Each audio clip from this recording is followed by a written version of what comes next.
विद्यार्थियों, हम बात कर रहे थे संस्कृत के विद्वान आचार्यों द्वारा जो काव्य के प्रयोजन सिद्ध किए गए हैं, काव्य प्रयोजन के बारे में जो विचार किए गए हैं, उनके बारे में हम मनन कर रहे थे, चिंतन कर रहे थे। इसी में और आगे ऐड ऑन करते हैं और अब हम बढ़ते हैं संस्कृत के एक और महान आचार्य वामन की ओर। मजे की बात यह है कि आचार्य वामन ने बहुत ज़्यादा इसका फैलाव न करते हुए निष्कर्षतः साहित्य के या कृति के सर्जक के रूप में चिंतन किया। उन्होंने कर्ता के रूप में, साहित्य के कर्ता के रूप में अपने विचार रखे और काव्य के दो प्रयोजन बताए, दृष्ट और अदृष्ट रूप। यानी उनके मतानुसार साहित्य सृजन के दो रूप होते हैं, एक तो दृष्ट रूप और एक अदृष्ट रूप, और उनके ये विचार कर्ता के परिप्रेक्ष्य थे। और इन्होंने एक कंक्लूजन निकाला और यह कहा कि प्रीति अर्थात आनंद की साधना के लिए ही काव्य का निर्माण होता है। आचार्य वामन के अनुसार आनंद की सृष्टि के लिए कि काव्य जो है उसका मुख्य प्रयोजन आनंद की सर्जना है, प्रीति की प्राप्ति है। यह विचार था आचार्य वामन का। इसके बाद जो महत्वपूर्ण विचार आया है वो आनंद वर्धन का, और उन्होंने भी लगभग आचार्य वामन से सम्मत होते हुए ही आनंद की प्राप्ति अर्थात रसास्वादन को काव्य का प्रमुख प्रयोजन माना। चूंकि काव्य या साहित्य जो है वो रस से परिपूर्ण होता है और इस रस का आस्वादन करना ही जो है वह साहित्य का मूल लक्ष्य, मूल उद्देश्य आनंदवर्धन ने बताया। इसके अलावा भी बहुत सारे संस्कृत के विद्वान हुए।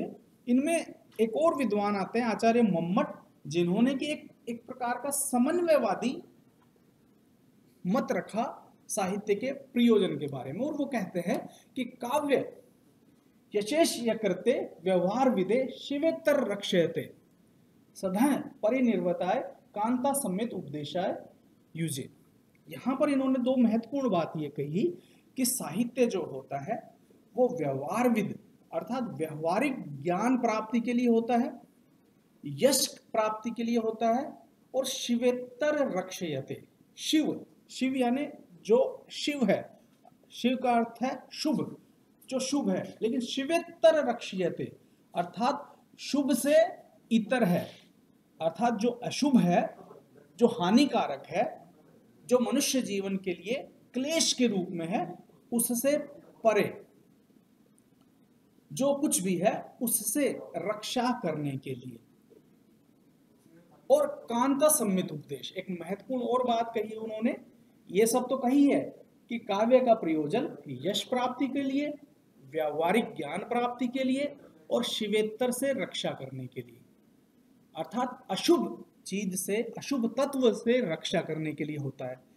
इसके अलावा इन्होंने एक और महत्वपूर्ण बात कही कि वो है कांता सम्मित उपदेश, अर्थात काव्य का जो सृजन होता है, जिस प्रकार कांता अर्थात पत्नी अर्थात भार्या, कि जिस प्रकार पत्नी अपनी मधुर वाणी से, अपने मीठे वचनों से कोई भी बात अपने पति को समझाती है, उसी प्रकार साहित्य भी अपने अंदर निहित तत्व को, अपने अंदर निहित दर्शन को, अपने अंदर निहित ज्ञान को एक से दूसरे जगह पर स्थानांतरित करता है।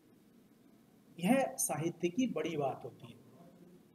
तो ये एक महत्वपूर्ण मत था आचार्य मम्मट का, जिन्होंने एक अपने से पूर्व जो सभी जो मत थे उनको एक सार तत्व के रूप में समाहित करते हुए अपनी बात कही।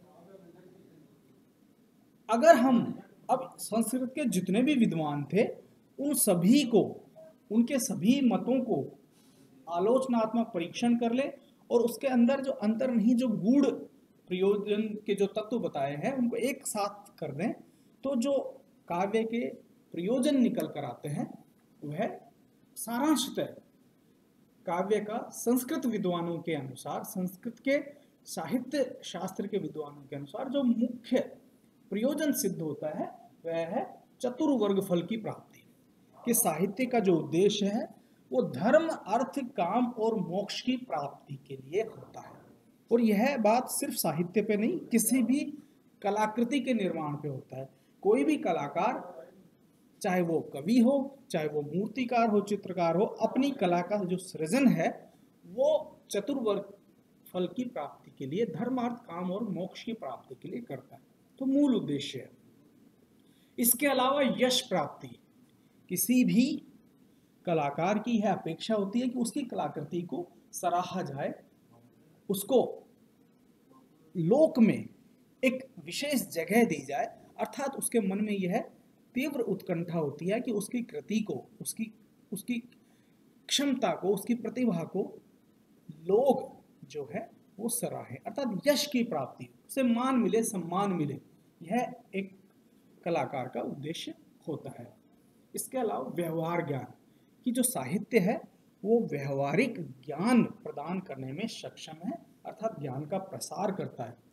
ज्ञान जो है वो साहित्य के माध्यम से, किसी कृति के माध्यम से एक पीढ़ी से दूसरी पीढ़ी पर स्थानांतरित होता है और प्रसारित होता रहता है। ये काव्य का एक या साहित्य का एक मुख्य प्रयोजन है।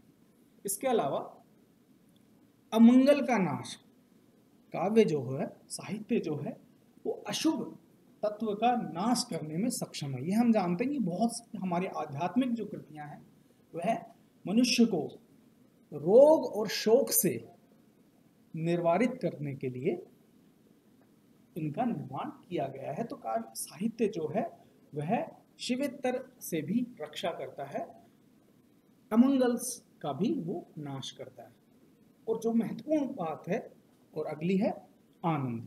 साहित्य का जो प्रयोजन है वह मनुष्य को आनंद प्रदान करता है, क्योंकि साहित्य जो है या अभिव्यक्ति जो है, कला जो है, वह रस से परिपूर्ण होती है और उसको देखकर, समझकर, सुनकर जो सहृदय होता है वह अपने हृदय में आनंद की अनुभूति करता है। तो यह भी साहित्य का मूल तत्व है, मूल प्रयोजन सिद्ध हो जाता है। तो कंक्लूजन रूप से हमने जो संस्कृत के जो काव्य शास्त्रीय विद्वान थे उनका सभी मतों का परीक्षण किया और संस्कृत विद्वानों के अनुसार, संस्कृत के आचार्यों के अनुसार जो काव्य प्रयोजन निकल के आए हैं वह है कि काव्य जो है, साहित्य जो है वो चतुर्वर्ग फल की प्राप्ति में सक्षम है, यश प्रदान करता है, व्यवहारिक ज्ञान प्रदान करता है, आनंद प्रदान करता है और अमंगल का नाश करता है। अगली जो क्लास होगी उसमें हम हिंदी विद्वानों के विचारों से अवगत होंगे।